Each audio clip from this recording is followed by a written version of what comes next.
Hello class 9th, welcome to Zenith Guru Polygon. मैं हूं निकी पंडित and यहाँ पे हम करने जा रहे हैं स्ट्रक्चर ऑफ द एटम के PYQs। सो फटाफट से नोटबुक निकाल लीजिए एंड आपको क्वेश्चन आंसर दोनों लिखने हैं, ठीक है। और आपको ये देखना है कि जितने क्वेश्चन हमने आज की क्लास में किए हैं क्या आपको सारे के सारे क्वेश्चंस आते थे या फिर नहीं। ओके, सो ये है हमारा structure of the atom, structure of the atom and first question है यहाँ पे हमारा, name the scientist who discover proton and neutron in the atom. वो कौन से साइंटिस्ट है जिन्होंने प्रोटॉन एंड न्यूट्रॉन की डिस्कवरी की है एटम के अंदर। So proton was discovered by E Goldstein. Proton किसने डिस्कवर किया था? ई गोल्डस्टीन ने डिस्कवर किया था प्रोटॉन। कब डिस्कवर किया था? In 1866। And neutron was discovered by J Chadwick in 1932। देख रहे हो कितने टाइम बाद प्रोटॉन की डिस्कवरी हुई है ना। ये न्यूट्रॉन की डिस्कवरी हुई प्रोटॉन से, ठीक है। बट प्रोटॉन से भी पहले हमारा एक और सब एटॉमिक पार्टिकल आ चुका था which was discovered by J Thomson, that is electron. But वो यहाँ पे हमसे पूछा नहीं गया है, ठीक है। तो हम क्या लिखेंगे? Proton was discovered by Goldstein. Proton was discovered bye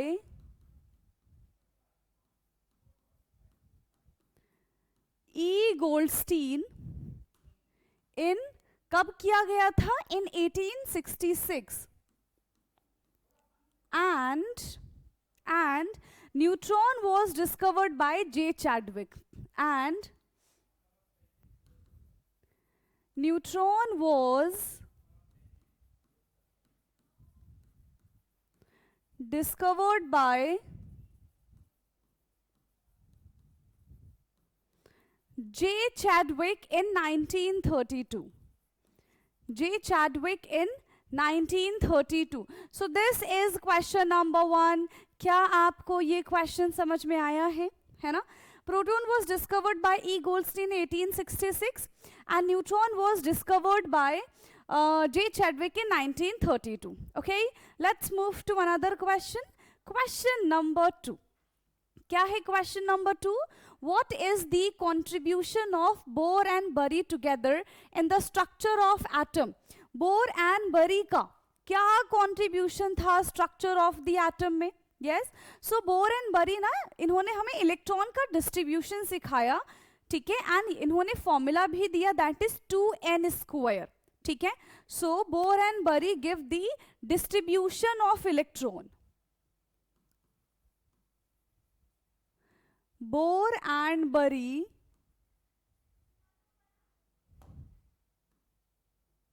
give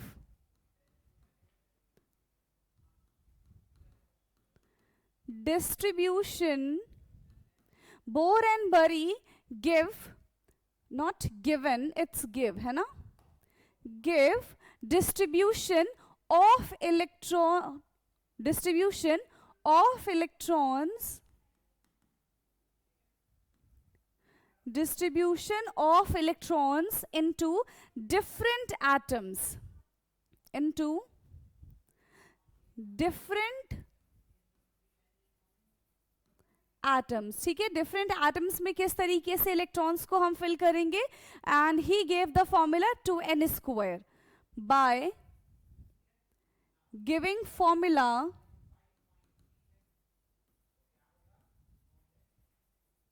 by giving formula 2n². and what is n here? n is the shell number. क्या है यहाँ पे n? तो बेटा n यहाँ पे हमारा shell number है। क्या क्लियर है ये? where n is equal to shell number, n यहाँ पे हमारा shell number है। और फर्स्ट शेल में कैसे इलेक्ट्रॉन फिल करेंगे? अगर हम फर्स्ट शेल के बारे में बात करें, if n is equal to 1, okay, if n is equal to 1 तो ये हमारा हो जाएगा 2 इंटू 1 स्क्वायर यानी कि 2. If n is equal to 2 then 2 into 2 square 8. If n is equal to 3 then 2 into 3 raised to the power 2 तो 3 3 जा 9 9 2 जा 18. And if n is equal to 4 then 2 into 4 raised to the power 2 4 4 जा 16 and 16 2 जा 32.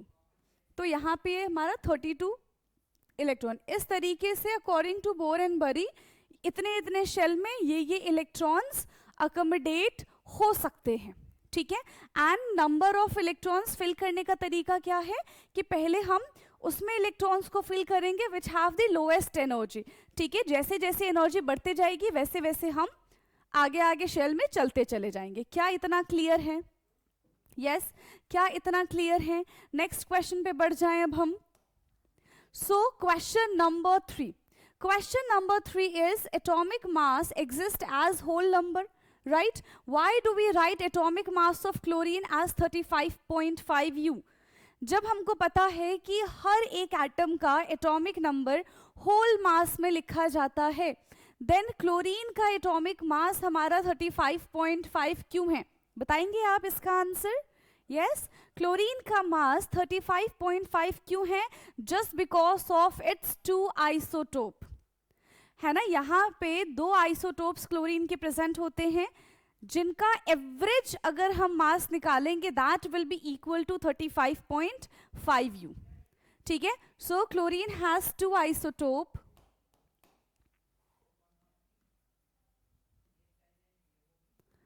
Chlorine has 2 isotopes. Chlorine के कितने isotopes होते हैं? 2 isotopes होते हैं. And the mass of the atom is taken as the average mass. And the mass of the atom taken as average mass. यहां पे जो मास लिया गया है वो एवरेज मास लिया गया है उन आइसोटोप्स का. ठीक है. एवरेज मास लिया गया है उन आइसोटोप्स का. किस फॉर्म में ये प्रेजेंट होते हैं इसके बारे में जरा बात कर लेते हैं. तो 17Cl35 एंड 17Cl37 इस फॉर्म में ये स्पीशीज प्रेजेंट होते हैं. ठीक है. एंड इनकी अबंडेंस क्या है कि ये नेचर में 25% प्रेजेंट होता है एंड ये नेचर में 75% प्रेजेंट होता है. Now how we can calculate the average atomic mass? So there is a formula to calculate the average atomic mass. Now what is that formula? So average atomic mass is equal to mass of isotope 1 into their abundance कि nature में कितना percent present है, plus mass of isotope 2 into the abundance कि isotope 2 हमारे nature में कितना present है and divided by 100. ठीक है. And divided by 100. So mass of isotope 1 is 35 and the abundance is 75%. Now the mass of isotope 2 is 37 and the abundance is, उल्टा लिख दिया है, ये वाला हमारा 75 होना चाहिए था. हाँ, ये हमारा 75% है and now this is the smallest 25%. ठीक है. तो यहाँ पे 25 divided by 100. and जब आप इसको सॉल्व करेंगे, ठीक है, जब आप इसको सॉल्व करेंगे तो आपको यहाँ पे 35.5 U ही देखने के लिए मिलेगा. That is the average of the 2 isotope. इसीलिए क्लोरीन का mass as a whole number ना होके इस तरीके से पॉइंट में आता है. क्या आपको ये समझ में आया कि why do we write the atomic mass of chlorine is 35.5 U? just because of its 2 isotopes. क्योंकि हम यहाँ पे एग्जैक्टली मास नहीं लिख रहे हैं एलिमेंट का, हम यहाँ पे एवरेज एटॉमिक मास लिख रहे हैं गिवन एलिमेंट का. क्लियर? फटाफट से इसको नोट डाउन करेंगे, फिर हम चलते हैं अपने नेक्स्ट क्वेश्चन की तरफ, question number 4th. So question 4th is give difference between isotopes and isobar. Isotope और आइसोबार के बीच में हमको डिफरेंस बताना है. यस, क्या डिफरेंस हो जाएगा आइसोटोप्स एंड आइसोबार के बीच में? जल्दी बताइए. Isotope and isobars. ठीक है, आइसोटोप्स एंड आइसोबार्स. अगर हम बात करते हैं आइसोटोप्स के बारे में, सो आइसोटोप एक ऐसा एटम है, ठीक है, atom of the same element है ना, वहां पे हमें सेम एलिमेंट का ही एटम मिलेगा. But in case of isobar atom of different element, यहाँ पे हमें अलग अलग एलिमेंट देखने के लिए मिलेगा. ठीक है, an atom of same element, an atom of same element, right. ये हमारा आइसोटोप है. आइसोबार क्या हो जाएगा? Are atom of different element, are atom of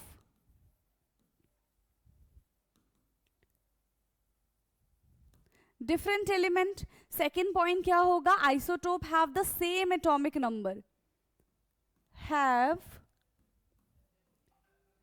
same atomic number. इनके पास सेम एटॉमिक नंबर होता है and have different atomic number, have different atomic number. इनके पास अलग अलग एटॉमिक नंबर होता है. ठीक है, एटॉमिक नंबर तो यहाँ पे ठीक है सेम है, बट अगर हम इसके मास नंबर की बात करें तो इनका मास नंबर अलग होता है. So have a different mass number but they have a same mass number. ठीक है, हैव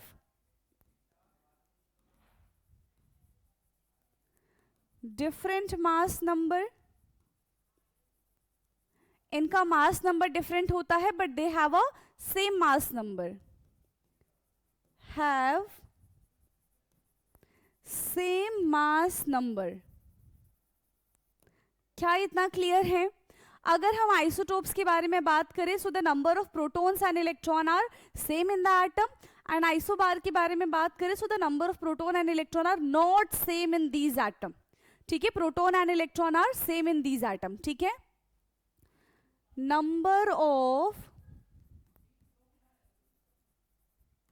proton and neutron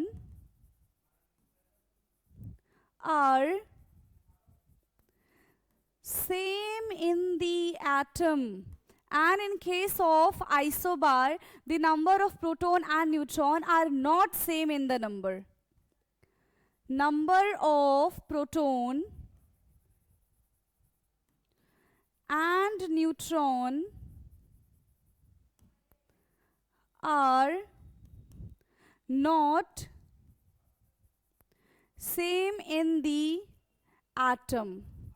ये अलग अलग होते हैं. So these are the difference between isotopes and isobar. फटाफट से इसको देख लीजिए, फिर हम चल देंगे अपने नेक्स्ट क्वेश्चन की तरफ. जल्दी डन है, स्क्रीनशॉट ले लीजिए. Now next question. So the next question is question number 5th. What are isotopes? आपको बताना है आइसोटोप क्या होता है and state it characteristics, give use of isotope. Characteristics बताने हैं एंड इसके आइसोटोप्स बताने, तो सबसे ये यूजेस बताने. ठीक है, बट सबसे पहले तो हमको ये पता होना चाहिए कि आइसोटोप क्या होता है. अभी हमने डिस्कस किया atom which have atom of same element, है ना, atom of same element, same atomic number but different atomic mass is called isotope. पहले ये लिख ले हम, right? What are isotope? Atoms of same elements have same atomic number but different atomic mass, but different atomic mass, same atomic number but different atomic mass is known as isotope. Now state its characteristics. Characteristics of isotopes क्या है? Any idea?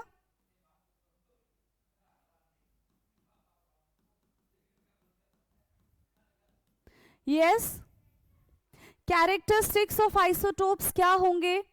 फटाफट से बताइए. What are the characteristics of the isotopes? यानी कि अगर हम उनके फिजिकल प्रॉपर्टीज के बारे में बात करें, so the physical properties of the isotopes are different. जैसे कि मास के बारे में बात करें, डेंसिटीज के बारे में बात करें, तो दे आर डिफरेंट, है ना. And chemical properties of the isotopes are same. क्यों? क्योंकि उनके पास एटॉमिक नंबर सेम होता है. ठीक है, उनके पास सेम नंबर ऑफ इलेक्ट्रॉन होता है, तो that's why their chemical properties are same but their physical properties are different.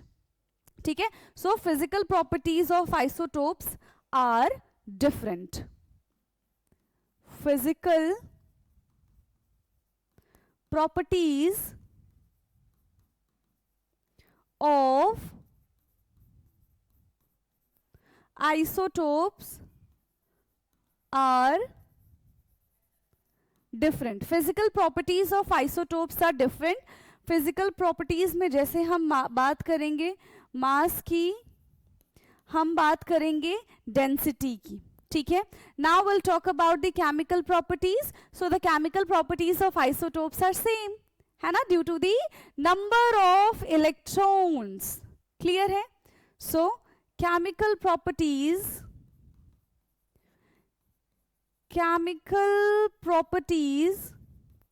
of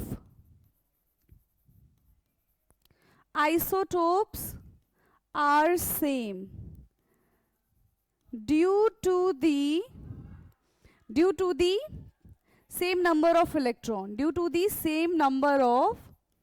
electron, ठीक है, क्योंकि इनके पास same number of electrons present होते हैं. राइट, तो हमने डेफिनेशन लिख लिया है, हमने कैरेक्टरिस्टिक्स लिख लिया. Now will move to the uses of the isotopes. Okay, बढ़ जाए. यूजेस क्या है, कैसे हम आइसोटोप्स का इस्तेमाल करते हैं? यस, यूजेस क्या है बताइए फटाफट से. जैसे अगर हम बात करें यूरेनियम के आइसोटोप्स की, तो यूरेनियम का जो आइसोटोप है used in fuel in nuclear reactor. तो यहां से ना 1 मार्कर क्वेश्चन भी आपसे पूछा जा सकता है. ठीक है, so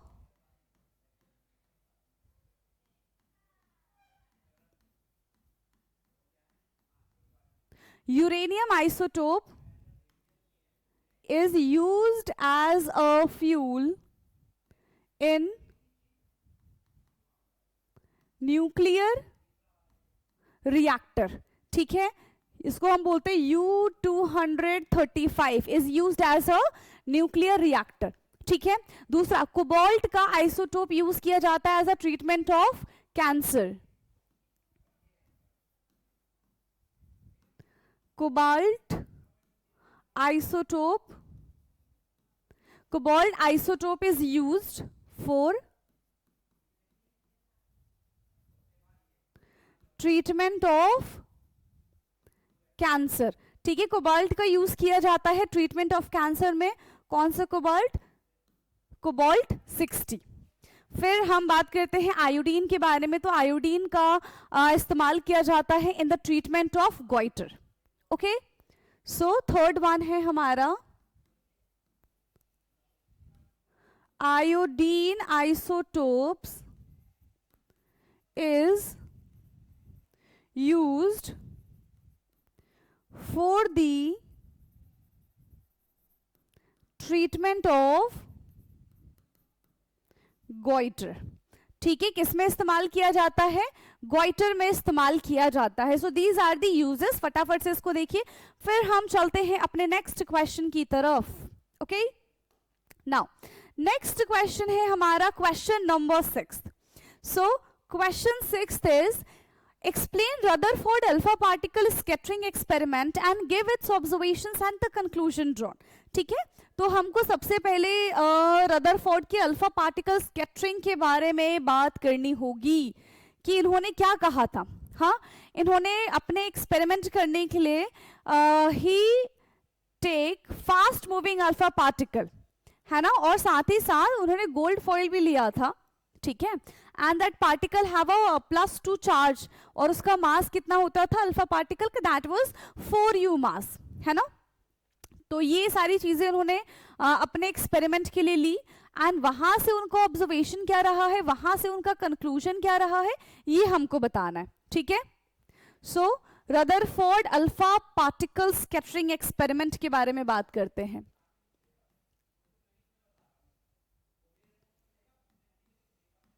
Rutherford alpha particles,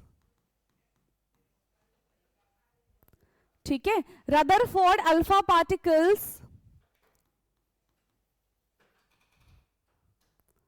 scattering experiment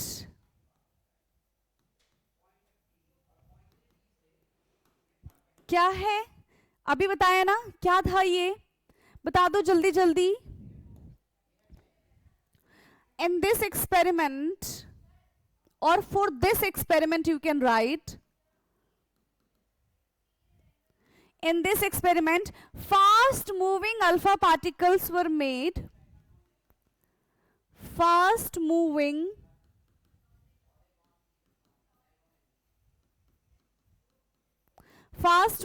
alpha particles, ठीक है, हमने यहां पे लिया है, right, fast moving alpha particles with gold foil, है ना, in this experiment fast moving alpha particles with gold foil, और एक काम करते हैं gold foil को बाद में लिखते हैं, fast moving alpha particles with having +2 charge and +4 AMU mass, +2 charge था, है ना, और मास कितना था अल्फा पार्टिकल्स पे, 4 यूनिट का मास था इसके पास, ठीक है, +2 charge and 4 AMU mass with thin gold foil, ठीक है, साथ में क्या लिया, साथ में यहां पे थिन गोल्ड फॉइल लिया गया है, ओके। और फिर इन्होंने क्या देखा वो हम डायग्राम यहां पे बना देते हैं,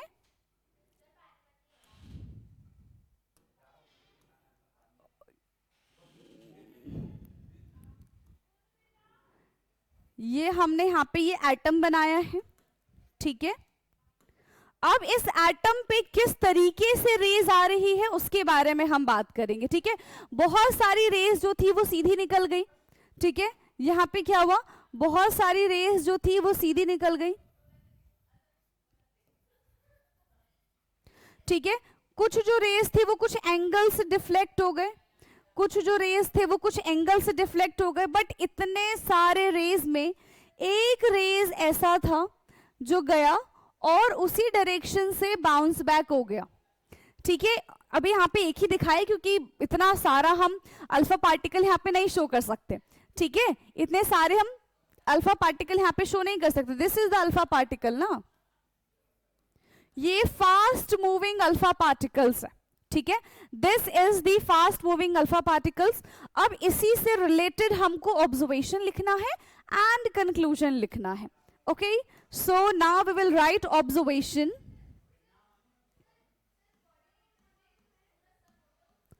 यस, तो इन्होंने इस एक्सपेरिमेंट से क्या चीजें ऑब्जर्व की, क्या क्या चीजें देखी और हमको बताओ। इन्होंने कहा कि देखो भाई बहुत सारे ऐसे हमारे रेज हैं जो बिल्कुल सीधे सीधे निकल गए, है ना, most of the alpha particles passing through straight foil, और कुछ जो हमारे पार्टिकल्स हैं वो कुछ एंगल से डिफ्लेक्ट हो गए, एंड इन सब में से सिर्फ एक ही पार्टिकल ऐसा था जो बाउंस बैक हो गया, है ना। सो हम यहां पे लिखेंगे most of the alpha particles, पहला यहां पे क्या है, most of the alpha particles passes straight without any deflection,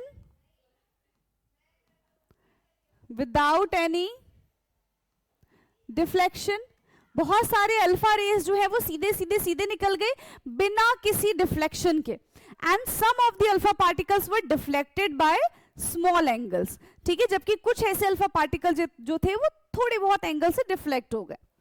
some of the alpha particles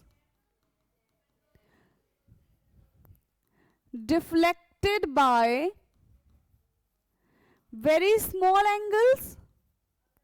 कुछ जो अल्फा पार्टिकल्स थे वो बहुत कम एंगल के साथ, अभी जो मैंने पिक्चर बना के आपको दिखाया था ना, उससे हम कंपेयर करेंगे, ठीक है.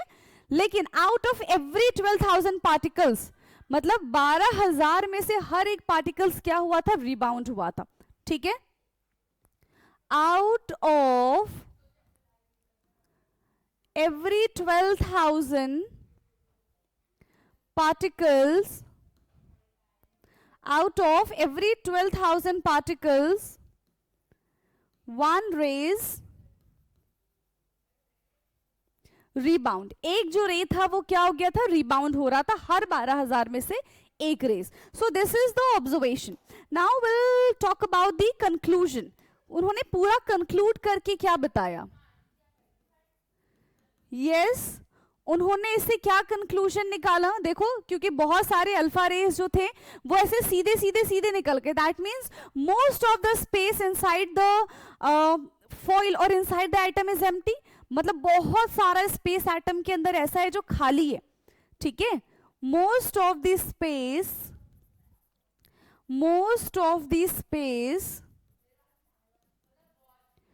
Inside the atom is empty. बहुत सारा स्पेस एटम के अंदर कैसा है बेटा, बहुत सारा स्पेस एटम के अंदर खाली है. ये पहले उससे आया. दूसरी कंक्लूजन से क्या आया, some of the alpha particle deflected by very small angle. तो उनसे इन्होंने क्या बोला कि पॉजिटिव चार्ज में be occupied very less space, तभी तो ये कुछ एंगल से डिफ्लेक्ट हो गए, है ना. पॉजिटिव चार्ज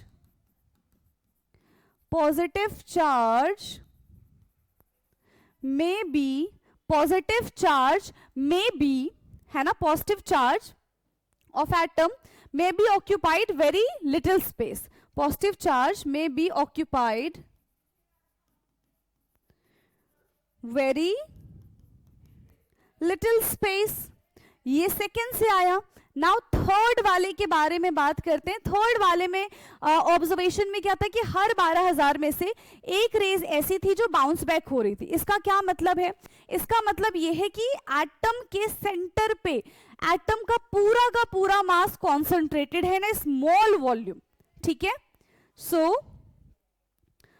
थर्ड पॉइंट में हम यहां पे क्या लिख सकते हैं, यस, कि मास of the atom is concentrated in the centre of the all positive charge. ये सीधा सीधा mass of atom is concentrated,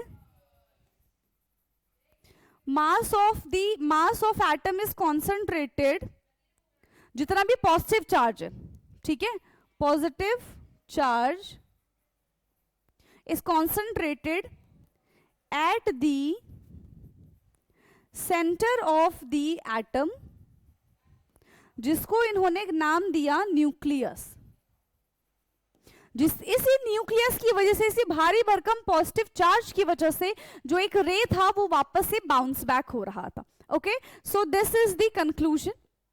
यहां पे हमारे ये क्वेश्चन होता है खत्म. नेक्स्ट क्वेश्चन की तरफ अब हम चलेंगे. Okay, so this is the question number 7 and आखिरी क्वेश्चन है आज की क्लास का, ठीक है. So Aryan could not solve the following questions in the group. His group mate explain him to solve his difficulty. The question was follow. What is the information do you get from the given figure about the atomic number, atomic mass number, valency of the given atom? Okay, तो यहाँ पे जो picture है ना, यहाँ पे जो picture है वो मिसिंग है, ठीक है. तो पिक्चर में आपको क्या दे रखा है, मैं यहाँ पे बता देती हूँ. 5 प्रोटॉन और 6 न्यूट्रॉन दे रखे हैं, ठीक है. 5 प्रोटॉन दे रखे हैं और आपको टोटल 5 प्रोटॉन एंड 6 न्यूट्रॉन दे रखा है, ठीक है, कुछ इस तरीके से.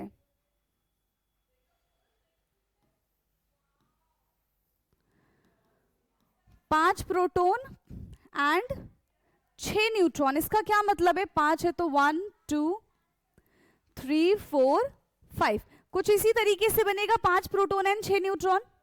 बस अब जो जो क्वेश्चन पूछा गया है उसका हमको यहाँ पे आंसर करना है, ठीक है। जो जो क्वेश्चन यहाँ से हमसे पूछा गया हमें उसका बस आंसर कर देना है। सो पहला क्वेश्चन है, what is the answer for the above question, okay. What is the information do you get from the figure about the atomic number, atomic mass and valency. Atomic number, atomic mass and valency बताना है। Atomic number, atomic number, atomic mass and valency. तो देखो the number of proton is the atomic number, ठीक है। जितना number of proton होगा उतना ही इसका एटॉमिक नंबर हो जाएगा। सो the number of proton is 5, atomic number कितना हो जाएगा 5, ठीक है।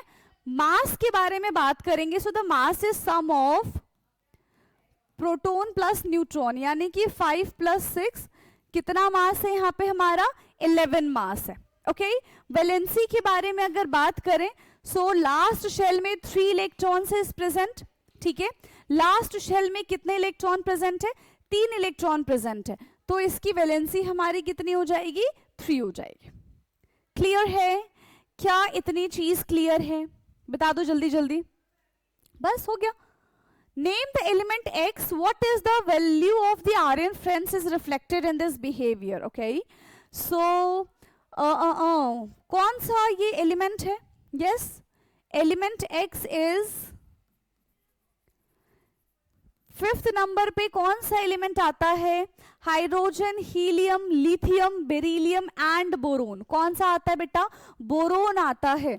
तो यहां पे हमारा हो जाएगा बोरोन। यस, कौन सा एलिमेंट हो जाएगा यहाँ पे हमारा? बोरोन एलिमेंट हो जाएगा। And what value of Aryan friends is reflected in this behaviour? Yes, Aryan के फ्रेंड का क्या वैल्यू यहाँ पे रिफ्लेक्ट हो रहा है कि वो हेल्पिंग नेचर का है ना, helping and caring nature, right. So Aryan's friend is reflected, Aryan friend is reflecting their, ठीक है, helpful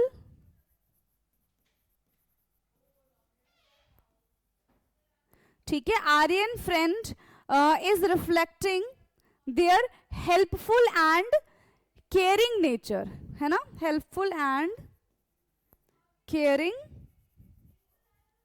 नेचर, कि वो हेल्पफुल और केयरिंग नेचर का है, ठीक है, हेल्पफुल एंड केयरिंग नेचर का है। तो इसी के साथ इस चैप्टर के हमने टोटल 7 PYQs किए हैं एंड आई होप कि सारे के सारे क्वेश्चंस आपको एकदम बढ़िया ढंग से समझ में आए हैं। अगर पहले से आता था बहुत अच्छी बात है, अगर कोई नई चीज सीखी है तो आप मुझे कमेंट में जरूर बताना, ठीक है। और यहाँ पे हमारा आज का लेक्चर होता है समाप्त, ओके आज का लेक्चर यहाँ पे होता है समाप्त। बाकी का डिस्कशन हम करेंगे अपने नेक्स्ट क्लास में, तब तक के लिए पढ़ते रहिए। Thank you so much.